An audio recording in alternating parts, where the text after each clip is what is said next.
Avis vascular centre మన దేశంలోనే the best varicose vein hospital. పెద్ద మనిషి, ఇంత ఆజానుబాహుడు.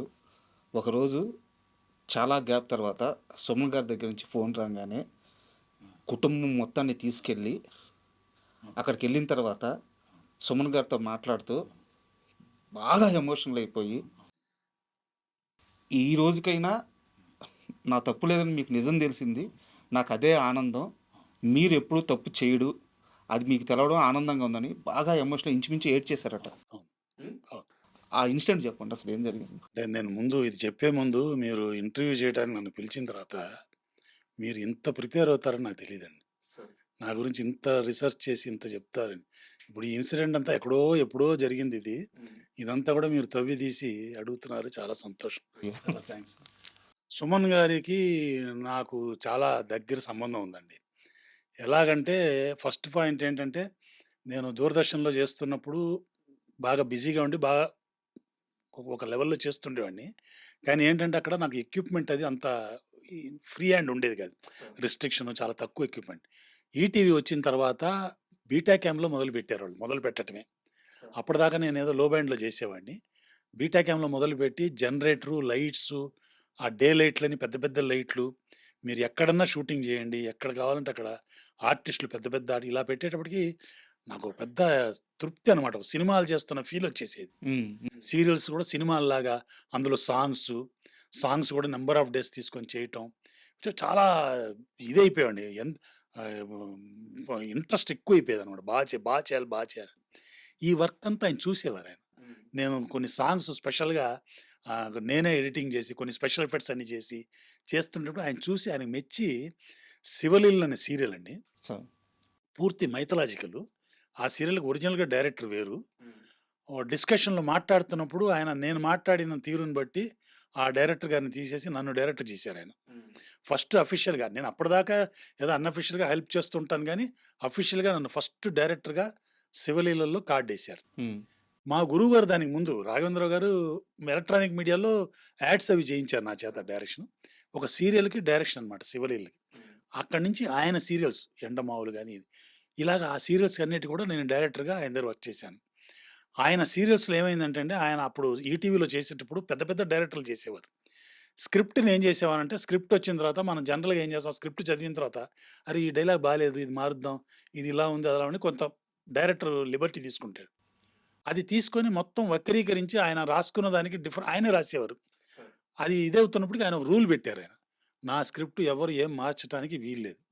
యాజ్ ఇట్ ఈస్‌గా తీయాలి. నేనేం రాసిస్తానో యాజ్ ఇట్ ఈస్ తీయాలి. యాక్షన్ కూడా యాజ్ ఇట్ ఈస్ ఉండాలి అని ఆయన రూల్ పెట్టారు. దాంతో అందరూ అలాగే తీస్తున్నారు. కానీ నా ఒక్కడికి మాత్రం ఆయన 'ఎండమావులు' సీరియల్‌లో నేనెళ్ళి అడిగినప్పుడు నేను అడిగాను, సార్ మీ సీరియల్ బాగా రావాలంటే మీ డైలాగులు గారు ఏం మార్చను నేను. కానీ యాక్షన్ పార్ట్‌లో నాకు కొంత లిబర్టీ ఇవ్వాలి సార్. ఎందుకంటే లొకేషన్ మీరు ఊహించుకొని రాస్తారు లొకేషను. నేను అక్కడికెళ్ళినప్పుడు ప్రాక్టికల్ డిఫికల్టీస్ ఉంటాయి. అలాగే ఇంకొంచెం ఎలివేట్ చేయటానికి కొంచెం నా దగ్గర కొంచెం సోర్సెస్ కూడా ఉండొచ్చు సెట్‌లో. అందుకని యాక్షన్ పార్ట్ ఒకటి నాకు వదిలేయాలి సార్ అంటే ఆయన నాకు లిబర్టీ ఇచ్చారు. సో 'ఎండమావులు' సీరియల్‌లో యాక్షన్ పార్ట్ అంతా కూడా నేను చేసుకున్నది. ఆ ట్రాలీలు గానియండి, అవి ఇలాంటివి చాలా చేశాను అందులో. సో ఎందుకంటే అందులోనే ఫస్ట్ టైం మీరు ఆ రోజుల్లో స్టడీగా జర్కని జూమ్ వెళ్ళటం, అంటే ర్యాంప్ వెళ్ళటం, ఇవన్నీ 'ఎండమావులులో' చేశాం. 2000లో అన్నమాట అది. ఇలాంటివి చాలా చేశాను అందులో ఎక్స్‌పెరిమెంట్‌లన్నీ. సో ఆయనకి బాగా నచ్చిందనమాట. నచ్చిన తర్వాత ఒక దురదృష్టమైన సంఘటన ఒకటి మిస్‌అండర్‌స్టాండింగ్ ఏదో ఒక చిన్న మిస్‌అండర్‌స్టాండింగ్ జరిగి, అంటే అది యాక్చువల్ కాదది. జరిగి నన్ను సడెన్‌గా ఎక్స్‌ప్లనేషన్ అడిగారనమాట. అది ఎవరి చేతనో అడిగిచ్చారు. అక్కడ నేను కొంచెం హర్ట్ అయ్యాను. అంటే ఆయనకి నా దగ్గర ఉన్న అక్వైంటెన్స్, నా మీద ఉన్న దీంతో ఆయనే పిలిచి ఏంటి మీరు ఇట్ట అయిందంటే ఏంటి అని అడిగితే నేను అక్రాస్ ది టేబుల్ చెప్తే నాకు తృప్తి ఉండేది. కరెక్ట్.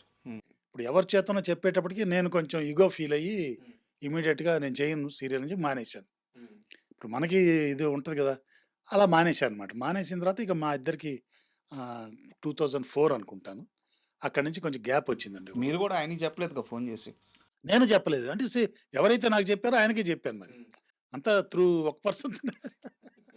అంటే ఇప్పుడు ఆ టైం అండి బ్యాడు. ఇప్పుడు ఇద్దరు అలా అవ్వాలి అని రాసి పెట్టిన తర్వాత ఆయన నాతో చెప్పకుండా ఎవరితోనో చెప్పించడం, నేను ఆయనకి చెప్పకుండా ఎవరితోనో చెప్పడం అలా అయింది. సో ఆ విధంగా నేను గ్యాప్ వచ్చింది. గ్యాప్ వచ్చింది.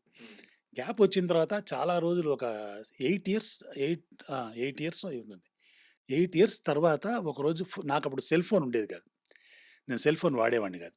మా తమ్ముడికి ఫోన్ చేశారు. తమ్ముడికి ఫోన్ చేసి ఇలా మీరుతో మాట్లాడాలంటే, నేను ఆ రోజు మా తమ్ముడి ఇంట్లోనే ఉన్నాను నేను. హ్మ్. ఇమ్మీడియేట్‌గా ఫోన్ తీసుకొని మాట్లాడితే సుమన్ గారు కలవాలంటున్నారండి. సుమన్ గారు కలవాలంటున్నారని గాని నాకు ఏదో మంచి పరిణామం అనిపించింది. అనిపించి వెంటనే మా మిసెస్‌కి చెప్పి, మా మిసెస్, మా అబ్బాయి అందరం కలిసి ఆయన ఆఫీస్‌కెళ్ళాం. వెళ్తే ఆయన లేసొచ్చి కౌగిలించుకొని, ఐయామ్ వెరీ సారీ మీర్. నేనేదో బావిలో కప్పలాగా ఉండిపోయాను. నీ గురించి చెప్పినప్పుడు నేను అలా చేసి ఉండకూడదు. ఐయామ్ వెరీ సారీ అన్నారు. నేను చాలా మూవ్ అయిపోయాను. అంటే జీవితంలో ఎక్కడ నాకు బ్లాక్ మార్క్స్ లేవు. ఈయనొక్క దగ్గర ఇలా బ్లాక్ మార్క్ వచ్చేసిందే. అది అలాగే ఉండిపోతదేమో అనుకున్నది ఆయన అంత పిలిచి చెప్పేట పెద్ద మనిషి. చూడండి చాలా, ఎమోషనల్ అయ్యారంట కదా! చాలా ఎమోషనల్ అయ్యాను. చాలా హ్యాపీ ఫీల్ అయ్యాను. అని ఆయన వెంటనే మనం కలిసి పని చేయాలి అన్నారు. సార్ తప్పకుండా సార్ అని. ఆయన అప్పటికి యాక్టింగ్ మొదలుపెట్టారు. యాక్టింగ్ మనిద్దరం కలిసి చేద్దాం అంటే తప్పకుండా సార్ అని నాకు ఒక టెలిఫిలిం చేసి పెట్టన్నారు. సరే సార్ అన్నాను. అప్పుడు బలభద్రపాత్ర రమణి గారితో ఒక స్టోరీ చెప్పించారు. అప్పటిదాకా ఏంటంటే ఆయన యాక్ట్ చేస్తున్నాను కూడా సాఫ్ట్ క్యారెక్టర్లు ఇలా చేస్తున్నారు ఆయన. ఆవిడ అలాంటిది ఒక సబ్జెక్ట్ చెప్పారు. నేను కాదండి ఇలాంటిది కాదు. ఆయన చేస్తున్నారంటే రాముడు, భీముడు 2 క్యారెక్టర్లు డ్యూయల్ రోల్. ఇప్పుడు నేను టెక్నికల్‌గా కూడా బాగా జీవించాలి కదా ఆయన్ని. 2 క్యారెక్టర్లు రాముడు, భీముడులాగా. ఒకటి సాఫ్ట్, ఒకటి హార్ష్ కావాలి అని చెప్పి అలా కథ రాయించుకున్నాను. ఆ కథ తీసుకెళ్ళి ఆయనకి చెప్పా. చెప్తే ఆయన భయపడిపోయాడు. ఇవన్నీ నేను ఎక్కడ చేయాలి మీరు? ఈ ఫైట్లు ఇవన్నీ నేనెప్పుడు చేయాలన్నారు. మీరేం చేయదు నేను చేయించుకుంటాను. మీకెందుకు నేను చేస్తాను సార్ అన్నా. చేశాను చాలా హ్యాపీ ఫీల్ అయ్యారు ఆయన ఆ ఫిలిం. చాలా అంటే చాలా స్టైలిష్‌గా ఆ సాంగ్సు, అందులో ఫైట్లు అంటే త్రూ ఔట్ ఒక డూప్‌ని పెట్టాము. ఆ డ్యూయల్ రోలు ఇవన్నీ పెట్టి డ్యూయల్ రోల్ 2 కెమెరాలు పెట్టి చేయటం. కొంత ఆయనకి శ్రమ పెట్టాను. ఫిజికల్‌గా పాపం అప్పటికే ఆయనకి ఆరోగ్యం అంత బాలేదు. వెంటనే ఇంద్రనాగ్ గారు వచ్చి చెప్పేవారు, "మీరు గారు కొంచెం జాగ్రత్తగా చూసుకోండి. ఎక్కువ స్ట్రెయిన్ చేస్తున్నారు" అది ఇది అని. అయినా చేశారు ఆయన బానే చేశారు. ఆ టెలిఫిలిం ఆయన చాలా మెచ్చుకున్నారు. చాలా సార్లు చూసుకుంటూ ఆయన లాస్టు ఒక థియేటర్ కట్టుకున్నారు ఈటీవీలోనే. కట్టుకొని ఆయన ఫిలిమ్స్ అన్ని వేసి చూసుకుంటూ ఉంటారనమాట అందులో. అందులో నా ఫిలిం ఇది 'చూడు చూడు తమాషా' అని చాలా సార్లు వేసుకుంటూ చూస్తుంటారు.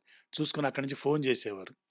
ఇలాగా బాగా దగ్గరైపోయామనమాట. దగ్గరైపోయి ఆయన "మీరు గారు మీరు డిసెంబర్ నుంచి ఎక్కడ ఒప్పుకోవద్దు. మనం చేస్తున్నాం సీరియల్ చేస్తున్నాం. డైలీ సీరియల్" అన్నారు. "చాలా సంతోషం సార్" అన్నాను. ఎందుకంటే ఆయన దగ్గర చేస్తుంటే ఒకటి టెక్నికల్‌గా చాలా తృప్తి ఉంటది వర్క్ చేయటానికి. మనకి కావాల్సిన ఎక్విప్ ఉంటుంది. రెమ్యూనరేషన్ వైస్ కూడా చాలా కంఫర్టబుల్‌గా ఇస్తారు డబ్బులు కూడా. సో 2 వైపులా ఉంటది కాబట్టి నేను డెఫినిట్‌గా చేద్దాం సార్ అన్నాను. నా దురదృష్టంతో ఆయన సడెన్‌గా దేహం వదిలేయాల్సొచ్చిందాయన. సో అలాగా ఆయన మీద చాలా గౌరవం నాకు, భక్తి, గ్రాటిట్యూడ్ చాలా. సరే ఇప్పుడు నేను అడగబోయే ప్రశ్న మిమ్మల్ని చాలామంది ఇదివరకు అడిగారు. నేను విన్నాను. చూశాను. ఇంటర్వ్యూలో చూశాను. అయితే అది ఏందో అలా అలా వచ్చి అలా టాపిక్ వెళ్ళిపోయింది. బట్ చాలామందికి ఇప్పటికీ ఆ అనుమానం అలాగే ఉంది. నాకు దీని మీద చాలా బలమైన వివరణ కావాలి. మీరు ఈనాడు నుంచి బయటికి రావడానికి కారణం ఈటీవీ ప్రభాకర్ గారా? అవునా? కాదా? లేదు అంటే ఆయన పర్టిక్యులర్‌గా ఆయన చెప్పడానికి లేదండి. ప్రభాకర్ గారు నేను మంచి ఫ్రెండ్స్ మేము. అదే అలా ఏం లేదు. అంటే అక్కడ సందర్భం కొంచెం అలా అలా కలర్ వచ్చిందనమాట యాక్చువల్‌గా అది. అంటే యాక్చువల్‌గా ఏంటంటే అండి ఈటీవీలో ఆ రోజుల్లో కొంతమంది హీరోలు ఉన్నారనుకోండి. ఆ నలుగురు హీరోలు ఉంటే ఆ నలుగురు హీరోలు వాళ్ళ సీరియల్స్‌లో ఉండేవారు. వాళ్ళలోనే క్లాష్ వస్తుండేది. అంటే ఎవరైతే పాపులరో ఆ నలుగురు అక్కడ ఉండే 8 సీరియల్స్‌లో వాళ్ళే ఉండేవారు. సో డేట్స్ క్లాష్ వస్తాయి. అలాగ నేను సీరియల్ చేస్తున్నప్పుడు జాకీ గారు ఉన్నారు, ప్రభాకర్ గారు ఉన్నారు. సో జాకీ గారు ఏదో బిజీగా ఉన్నారు. ఆయన 4 సీరియల్స్ చేస్తున్నారు.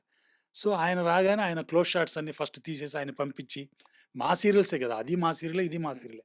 సో అడ్జస్ట్‌మెంట్లు ఉండినియి. అడ్జస్ట్‌మెంట్‌లో ఈయన కొంచెం హర్ట్ అయ్యారని, ఈయన చెప్పారని అలా కలర్ ఇచ్చారు నాకు. అంతేగాని ఏదో ఆ టైం బాలేదు అంతేనండి. ఒకళ్ళ మీద నిందేయటం నాకు ఇప్పుడు ఎలా ఉన్నారు ప్రభాకర్ గారితో మీది? నాతో చాలా మంచి స్నేహం అండి. మేము కలిసి కూడా పనిచేసాం. ఆయన యాడ్స్ అవి కొన్ని చేశాను నేను. మొన్న ఈ మధ్య కూడా యాక్టింగ్‌లు చేస్తున్నప్పుడు కూడా ఆయన్ని కలిసాను. మాది అదేం లేదండి. మీరు గారు యాక్టర్ అయిన తర్వాత యాక్టింగ్ బాగా నేర్చుకున్నట్టున్నారు. ఎందుకంటే నేను యాక్టర్ అయిన తర్వాత యాక్టింగ్ నేర్చుకోవడం కాదు. 50 ఏళ్ళయింది పెళ్ళయి. సో 50 ఏళ్ల నుంచి యాక్టింగ్ చేస్తున్నా. భర్తగా అది ఇప్పుడు కెమెరా ముందు పెడుతున్నాను. పెడుతున్నారంతే. అయితే ఎందుకు అడుగుతున్నానంటే ఈ ప్రశ్న, ఆ రోజు యాక్చువల్‌గా సరే ఇక్కడ ప్రభాకర్ గారు మీ మీద చెప్పారా? చెప్పలేదా? సార్ ప్రభాకర్ గారు ఆనందంగా ఉన్నారు. మీరు ఆనందంగా ఉన్నారు. అయితే సరదాగానే మాట్లాడుకుందాము. ఆ రోజు మీరు గారు ప్రభాకర్ గారి విషయంలో ఎంత ఫైర్ అయ్యారో నాకు తెలుసు. మళ్ళీ టెలికాస్ట్ అయిపోయిన ఎపిసోడ్‌కి నేనెందుకు షూట్ చేయాలి? ఆ! అంటే అలాగా అంటే అదే వచ్చింది. మీ ఇద్దరి మధ్య ఎంత పెద్ద డిస్కషన్ జరిగిందో నాకు తెలుసు. ఆయనతో నాకు లేదండి. ఆ! ఆయన మధ్య లేదు. ఆ ఇష్యూలో. ఆ ఇష్యూలో ఏముంటది కానీ ఆ! ఆయనతో కాదండి. సో ఇప్పుడేమో చాలా సింపుల్‌గా చెప్పేస్తున్నారు. ఇప్పుడు ఎందుకండి ఇప్పుడు జరిగిపోయింది అది. జరిగిపోయిన విషయం. ఆ తర్వాత కూడా ఆయనతో నేను కలిసి పనిచేశాను ఆయనతో. అయిపోయింది. ఆ! నేను చెప్తున్నా కదా! అది అంటే అప్పుడున్న ఇప్పుడు ఏజ్‌కి అప్పుడు ఏజ్‌కి చాలా డిఫరెన్స్ ఉంది. కరెక్ట్. అది కరెక్ట్. ఇప్పుడు కొంచెం ఇది జ్ఞానోదయం అయింది కదా! ఇది కరెక్ట్. ఆ! హ్మ్. సో, అప్పుడు నేను కూడా హీట్‌లో చెప్పుండొచ్చు. ఇప్పుడు నేను కూడా హీట్‌లోనే కదా మానేశాను ఆ సీరియల్. నేను నేనెళ్ళి సార్ దగ్గర అపాయింట్‌మెంట్ తీసుకొనెళ్ళి చెప్పుండొచ్చు నేను గూడా. ఎందుకు చెప్పలేదు నేను? మీరన్నట్టు టెలికాస్ట్ అయిన సీరియల్‌లో మళ్ళీ టెలికాస్ట్ అయిన ఎపిసోడ్‌లో రీషూట్ ఏంటి? అంటే నా మీద కావాలని చెప్తున్నారే అది. నేను చేయను అన్నట్టు చెప్పానప్పుడు. సో, అలా.